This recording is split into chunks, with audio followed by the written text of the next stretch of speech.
The WHAS11 night team is all new right now since 6. The flu shutting down Oldham County school buildings. So it's hard for parents, but we have to do what we have to do to get through this. The virus and other illnesses sweeping through the Oldham County School District. The staggering numbers of those who called out sick today. And then also new tonight.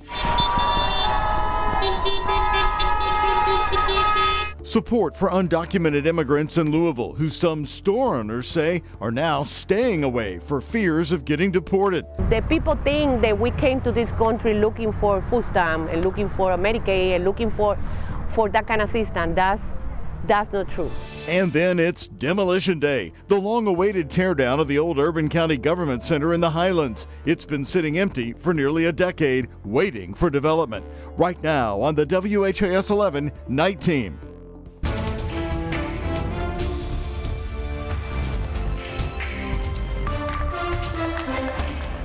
The flu throws a knockout punch to the Oldham County School District, and tonight the school buildings are going to be closed for the next 3 days. It's our top story right here on the WHAS 11 night team. Hello, everybody, and thanks for joining us. I'm Doug Proffitt.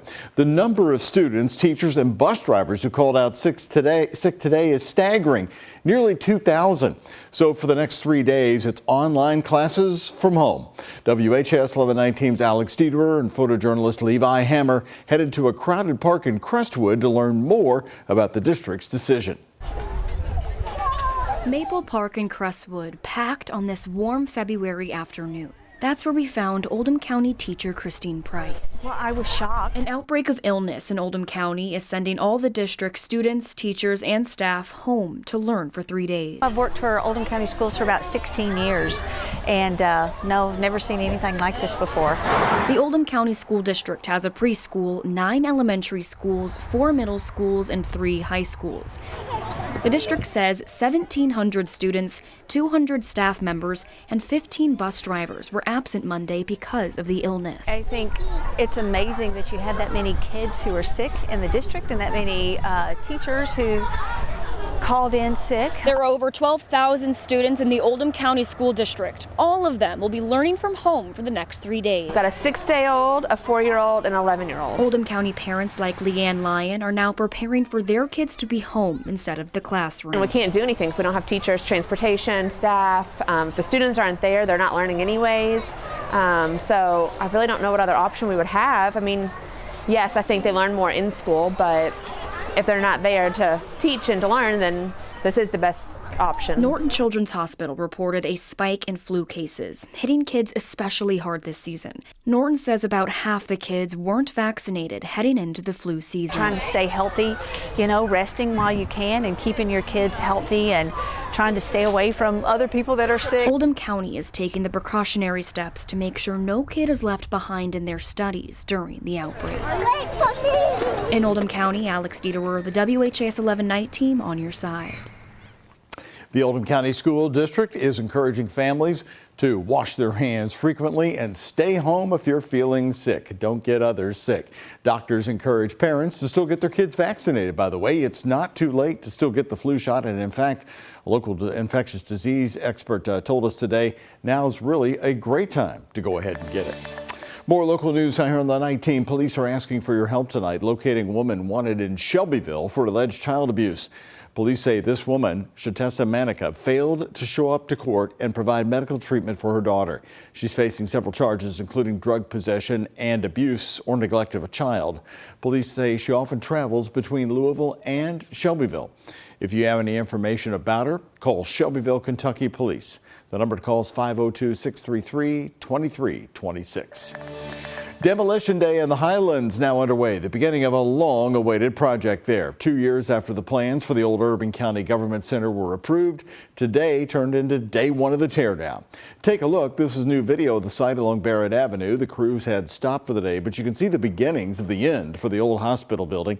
In February of 2023, Metro Council approved the development plan, but it went nowhere due to funding issues.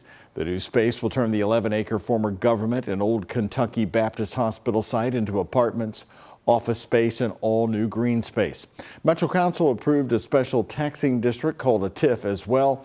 That'll pay the developer $20 million in tax credits over the next 20 years. The failure of a dam in New Albany, Indiana has closed the Blackiston Mill Bridge. Crews have been working on the bridge, which was built in 1964, but almost 24 hours later, there's still no end in sight. From our Sky 11 drone, here's our view of the Blackiston Mill Bridge today. The dirt collapsing where crews remove the guardrail. The water here should be flowing through the stones and trees, but instead it's rushing around to the part of the bridge that's being worked on. That's why they had to close it out of concern. Owner Nick Hinton relies on road traffic. He's a business owner nearby for about 1/3 of the business he gets. A little bit concerned on, if anybody can get to me. So yeah, basically kind of scared right now for small business. It's not necessarily friendly anyway, right? So every little bit of business I can get, I really appreciate it. It's how I feed my family, 5 kids. Since 2017, a replacement bridge there for Blackiston Mill has been in the works upstream. Its original timeline had it wrapping up mid-2027. Indiana Water Company crews are expected to wrap up 2 water main breaks in Clarksville, Indiana. You can see the areas that are impacted right here on your screen in the blue outline. According to Indiana American Water Company, both breaks happened around 9 this morning, impacting about 900 customers. A 24-hour boil water advisory is set to be issued once the breaks are fixed. Now, to view these areas impacted yourself, you can click the link to this story right on WHAS11.com. Well, I don't have to tell you, we had an amazing spring day here on February 3rd. It hit 73 degrees, enough to melt some off to the snow mountains still up around town. And Reed Yaden is joining me live tonight on the night team. And what about this colder air coming back, Reed? A big change for tomorrow? A change, but it's not going to be a dramatic change, Doug. There's max right now, 66 degrees in the city. Can you believe that? 11 o'clock at night here in early February. Look at the cooler air up north. Chicago's 34 right now. It's not going to be a shocker for you, but there is some cooler air coming in. 73. Will we see it again this week? What's going to happen?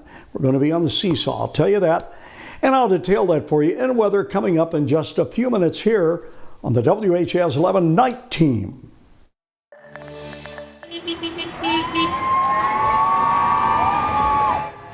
And news since 6 here on the WHAS 11 Night Team. Support for undocumented immigrant families living in Louisville. This is the scene earlier tonight.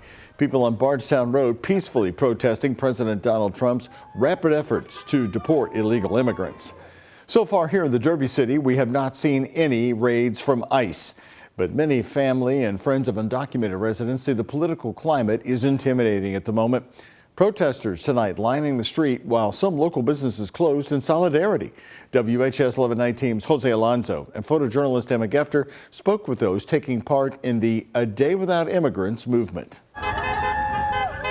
Hawks of support in the Highlands near Douglas Loop, as Louisvillians gathered with flags and signs of endearment for the undocumented immigrants living within the city. I know a lot of people, and that is the reason why I decided to do this, because I said, how can I support? The stories that they told me is that we're not going out. We don't go out to the store. They don't have a lot of information of what they could actually do, and so they're just very scared.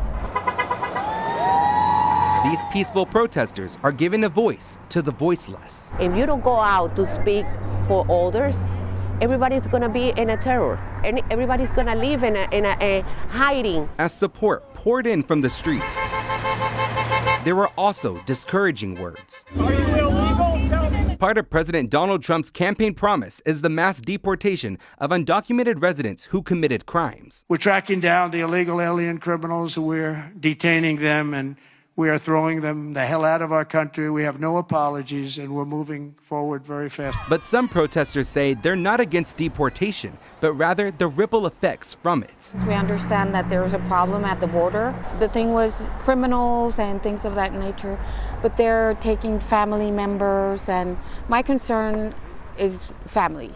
As people exercise their right to protest on Bardstown Road, on the other side of the metro, on Preston Highway and Outer Loop, businesses that focus on Hispanic cuisine, like Panderia y Tienda Guadalajara, are closed for the day in solidarity.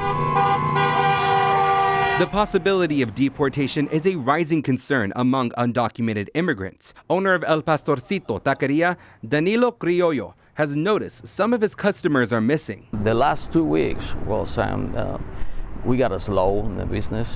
It went down, about 25–30%. As fear still looms within Louisville, the community plans to keep advocating for the silenced. Jose Alonso, WHAS11 Night Team, on your side. Also happening today, the late developing stories, the president giving Mexico and Canada a 30-day break. The 25% tariffs will not be going into effect for those countries tomorrow. President Donald Trump making his agreement with Canada just before 5 o'clock tonight. The stock market here in our country took a hit on the roller coaster news today, closing down 123 points this afternoon. President Donald Trump striking a deal with both nations. The president agreeing to put tariffs on hold with Mexico if Mexico sends 10,000 troops to the border to help tackle illegal immigration.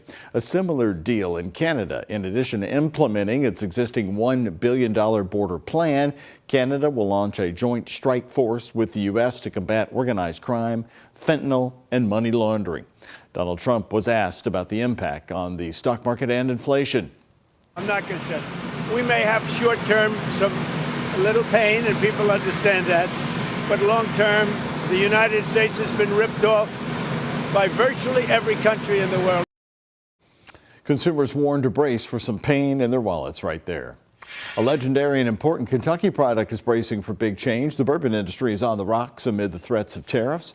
Before today's news, Canadian Prime Minister Justin Trudeau even asked Canadians to stop buying Kentucky bourbon and opt for something Canadian instead. Well, the Kentucky Distillers Association releasing a statement, all this. Hopefully this will lead to a permanent solution, they say. It reads in part, Kentucky bourbon creates thousands of jobs, spurs economic development, and brings America's only native spirit to shelves across the globe. We commend President Trump and President Sheinbaum of Mexico and Canadian Prime Minister Justin Trudeau for working on a solution, end quote.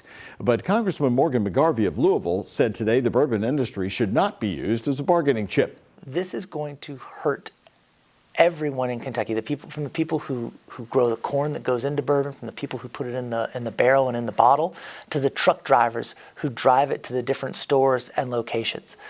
These tariffs by Donald Trump and the anticipated actions by the other countries are going to hurt people in Kentucky. Bob Houseladen, who's the program director for the Distilled Spirits Business Certificate at U of L, he's also a former Brown-Forman executive, says for the industry to grow, they have to move to international markets. The U.S.